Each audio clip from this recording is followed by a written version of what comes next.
Hello, welcome to John's Bomber Making. Today we've got Lancaster Bomber issue 23 on 24. Yes, we've got more fuselage parts. There we go, those are the formers. These lean, I believe, so they're not upright. I think they're lean because of that piece there. We've got to make sure we get the gap in between them all. Bob on, and there we go, there's 24. Now all of these have got the numbers printed on them except that one, so I don't need to pencil them in. I think these are all, yeah, they've got the numbers printed on, so great, we don't have to do that little piece. But I think that one's broken in a couple of places, so I'm going to super glue that one. And I did find them bombs. There we go. I did a man look, so obviously I never found them. That's what the wife always says. Have a proper look, John, not a man look. I don't know, but she was right. Anyway, let's have a look at the instructions. There we go, that's issue 23. In this stage of the model build, a further section of Lancaster's fuselage is constructed. Once completed, the section should be stored carefully for later assembly. There we go, that's what we end up with. Excellent stuff. And issue 24 looks exactly the same, well, similar anyway. Another part of the fuselage, a lot more gluing, and that is what we end up with. Excellent stuff. But we've got some pins there, never noticed them before. Oh, there they are. Yep, there we go. There's a couple of, I think they're supposed to be legs. There's a piece of metal there, so they're going to be uprights anyway. Excellent stuff. So without further ado, let's get on with the build. Okay, issue 23. Let's get these out. Let's have a quick look. That slipped out nicely. Those are strengtheners. Yeah, that one is broke there, so I'm gonna have to glue that first, and then we'll start with these two pieces.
we go, that's issue 23. All I need to do now is put these two in place, but I need to let that fully set. As you can see, it looks pretty good. That they have to all lean, as you can see, they're not perpendicular, they do lean, so you've got to make sure you get the gapping right between each former, and I think that looks pretty good.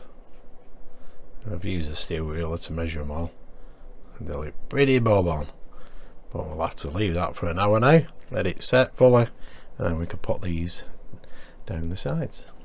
Excellent stuff. So while issue 23 is just drying off, we'll start on issue 24 and get the parts out. Hopefully these are in better condition.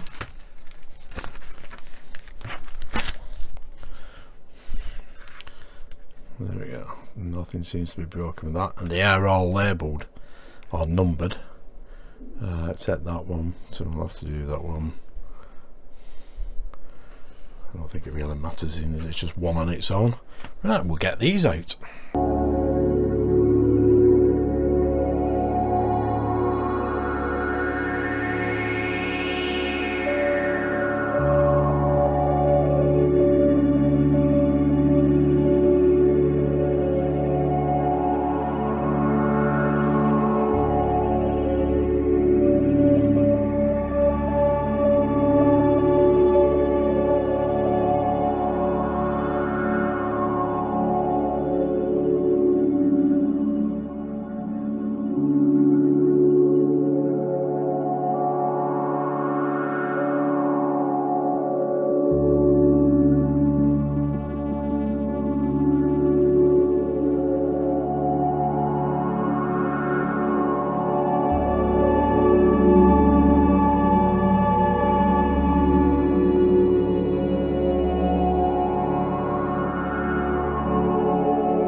That is issue 23 complete.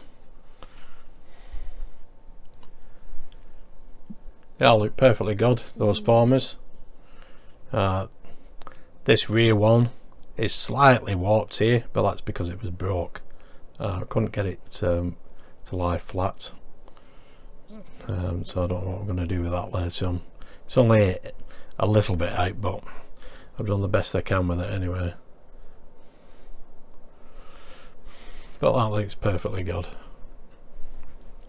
All them formers are aligned, the gapping is exactly as it should be, and these strengtheners are in place. Excellent. So now we can carry on with 24. These should be dry by now, so we'll put the other two on.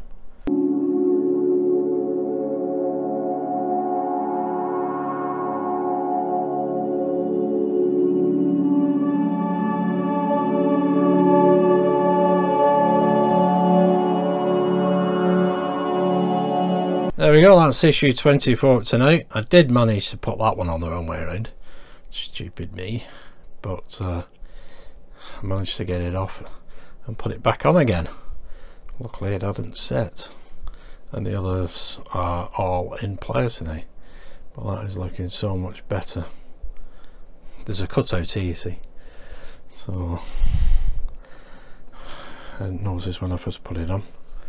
But there we go. It looks perfectly good now, just needs to set, and then we can finish the rest off.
So there we go, folks, that is issue 23 and issue 24 completed. Quite fiddly actually, these strengthening sides, these sticks, getting the gapping right. I've still got to rub this down, sand it off a little bit, but I'll leave that for another couple of hours. This is as it should be, got to leave them on extended like that, not cutting short, but it looks pretty good. Obviously we've got stringers to apply on this, and I think these two do go together in the end. It looks like they do anyway. So, but anyway, that is it. Lovely jubbly, excellent stuff. So I'll get the next 2 issues, 25, 26 up probably next week. But anyway, I hope you did like that. If you did, give us a big thumbs up, subscribe, hit that notification bell, and I'll see you soon for another 2 issues of the Lancaster Bomber. Brilliant. Thanks for tuning in and watching. Bye for now.